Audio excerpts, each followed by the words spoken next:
Dokter pria ini sedang beli susu. Tapi, seorang perampok menerobos masuk. Ia menghantam kasir dengan senapan, lalu mengancam kasir menyerahkan uang. Melihat perampokan itu, dokter kaget dan berdiri mematung. Perampok kembali ke kasir. Ia mengambil uang dan langsung kabur. Melihat kasir yang kesakitan, dokter menunjuk kotak P3K di belakang kasir. "Aku dokter dan bisa membantumu menghentikan darah." Tapi, karena kasir syok, ia berteriak histeris. Saat dokter mencoba menjelaskan, seorang polisi bernama Paul menembaknya di daerah vital. Paul yang berkulit putih ini mencari senjatanya, tapi tidak ketemu. Kasir berkata padanya, "Rampoknya bukan dia." Paul baru sadar kalau ia membunuh orang yang salah. Dokter yang sekarat menatapnya penuh pertanyaan dan kesedihan. "Aku hanya mau membantu. Kenapa kamu menembakku?" Akhirnya, dokter itu pun meninggal. Esoknya, keluarganya mendapat kabar. Suami dan putrinya sangat marah. Yang menembak adalah polisi kulit putih. Orang kulit putih yang menembak orang hitam memiliki sejuta cara untuk lolos dari hukuman. Kalau mereka kalah, Paul tidak akan mendapat hukuman apapun. Kalau menang, mereka tetap harus berjuang supaya hukumannya tak dikurangi. Meski begitu, demi keadilan, mereka menuntut Paul. Dalam sekejap, berita terbunuhnya dokter kulit hitam menjadi viral. Karir Paul terancam selesai. Demi membantu Paul menghadapi tekanan publik, ayah Paul yang juga polisi berpangkat tinggi mengadakan konferensi pers. Ia mencoba beragam cara untuk mengalihkan tanggung jawab. Paul berkata dirinya tak sengaja. Tapi, komunitas orang hitam tidak percaya padanya. Mereka terus berdemo demi keadilan bagi sang dokter. Tapi, mereka tahu ini sia-sia. Kasus akan selesai dengan permintaan maaf saja. Mendengar hal ini, putri dokter menangis marah. Suaminya akan menuntut sekali lagi. Mereka akan terus berjuang sampai Paul dihukum. Paul sudah kembali bekerja seperti biasa. Ia mengira masalah ini sudah berakhir. Tapi, kata-kata rekan kerjanya membuatnya berang. Ternyata, aksi Paul terekam CCTV toko. Lalu, temannya, Vic menyembunyikan rekaman itu. Paul marah dan bertanya, kenapa ia menyimpan rekamannya? Konferensi pers sudah diadakan. Kalau rekaman itu bocor, ia pasti akan dihukum. Tapi, Vic bilang, saat Paul masuk ke toko, ia tak meneriakkan peringatan sesuai peraturan. Demi melindungi Paul, Vic mengambil rekaman itu. Rekamannya juga sudah dimusnahkan. Paul tahu Vic melakukannya karena kekuasaan ayah Paul. Kalau rekamannya tak dihancurkan, maka akan menjadi bom waktu. Ternyata, di suatu pertemuan, Paul melihat Vic menyembunyikan sesuatu di brankas, lalu menghafal sandinya. Setelah Vic pergi, Paul menekan sandinya. Brankas itu terbuka, dan di dalamnya ada rekaman CCTV.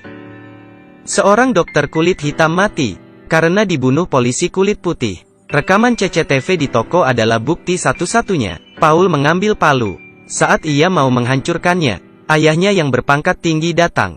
Ayahnya bilang, kalau FBI mengajukan perdamaian, Paul harus membayar 15 miliar sebagai kompensasi dan tidak akan dipecat. Mendengar hal itu, Paul tidak jadi menghancurkan buktinya. Saat kejadian, ia terlalu panik. Masalah salah atau tidak, Paul ingin melihat rekaman untuk membuktikannya.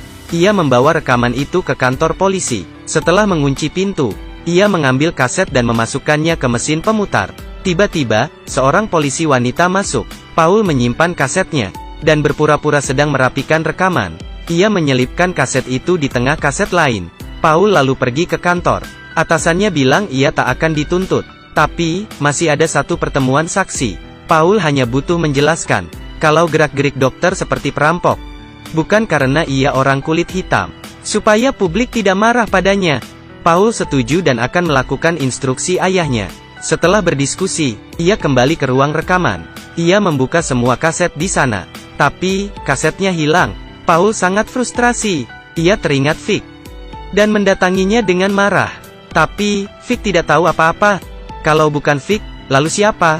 Paul menggali lubang kuburnya sendiri.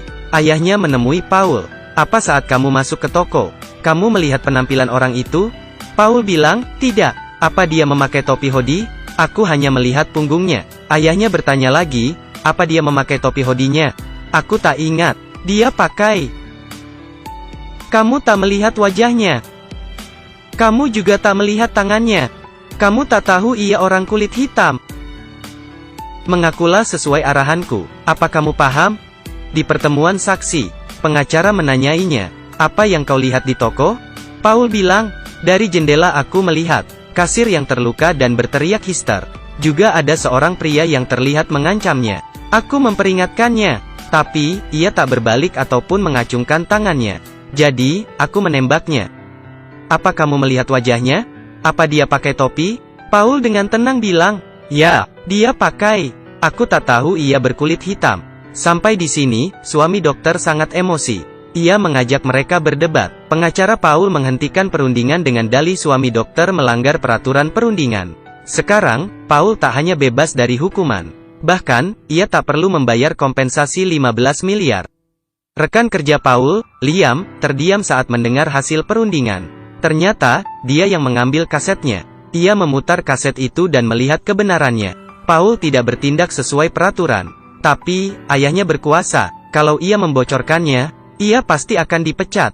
Jadi, ia menyimpannya dulu, sambil melihat perkembangan kasus.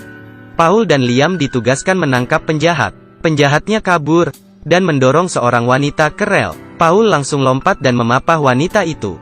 Tapi, wanita itu terluka dan kesulitan berjalan. Paul ingin menolongnya, tapi, kereta datang.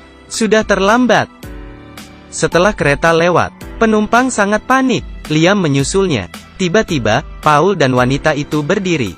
Untung saja mereka selamat. Melihat aksi heroik itu, para warga bertepuk tangan dan menjadikannya pahlawan. Padahal, beberapa hari lalu, Paul baru saja membunuh orang tak bersalah. Tapi sekarang, ia malah jadi pahlawan. Liam berpikir. Dua penduduk biasa, saat menghadapi orang hitam. Paul memilih menembaknya. Saat menghadapi orang putih, Paul memilih menyelamatkannya. Apa Paul benar-benar rasis? Berita Paul menyelamatkan penumpang tadi jadi viral. Keluarga dokter yang melihatnya sangat marah. Paul membunuh suaminya.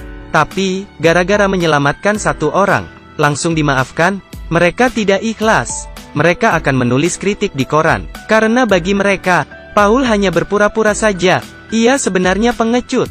Paul sedih saat membaca kritikan ini. Ia merasa tak adil. Kenapa orang-orang tak percaya padanya? Bahkan, FBI membebaskannya dari hukuman. Kenapa keluarga korban masih mengganggunya? Ia ingin menuntut keluarga dokter atas pencemaran nama baik. Setelah mendengar hal ini, Liam yang mengetahui kebenarannya, merasa Paul tak pantas dimaafkan. Ia tak hanya rasis, tapi moralnya juga rusak. Akhirnya, Liam memutuskan untuk membocorkan bukti. Ia memasukkan kaset itu, dan mengirimnya ke keluarga dokter. Suami dokter melihat semuanya. Dokter hanya mau beli susu. Saat mencoba menolong kasir, ia malah ditembak. Saat itu, ia tak memakai topinya. Paul berbohong di pertemuan saksi. Dengan bukti itu, mereka punya sedikit harapan. Esoknya, Paul bekerja, dan melihat semua orang sedang menonton video. Ia melihatnya. Ternyata, video bukti. Ia melihat dirinya menembak dokter itu. Di rekaman, dokter tak memakai topi. Paul juga langsung menembak tanpa memperingatkannya. Kebenaran telah terungkap. Ayah Paul memarahi anaknya. "Kenapa kamu tak menuruti perintahku? Sekarang semuanya hancur gara-gara kamu." Tapi, di hati Paul, ayahnya adalah seorang otoriter berhati dingin. Ayahnya lah yang membuatnya jadi begini. Tiba-tiba, sakit jantung ayahnya kambuh. Tapi, Paul tidak menelepon ambulans. Ia melihat ayahnya sekarat hingga tewas. Lalu, polisi mengadakan pertemuan lagi. Paul ditetapkan bersalah dengan bukti yang kuat. Akhirnya, Paul dipecat. Dengan bimbingan pastor, Paul memutuskan bertanggung jawab. Ia akhirnya menerima hukumannya. Film tamat. Aku kaki minyak. Dadah.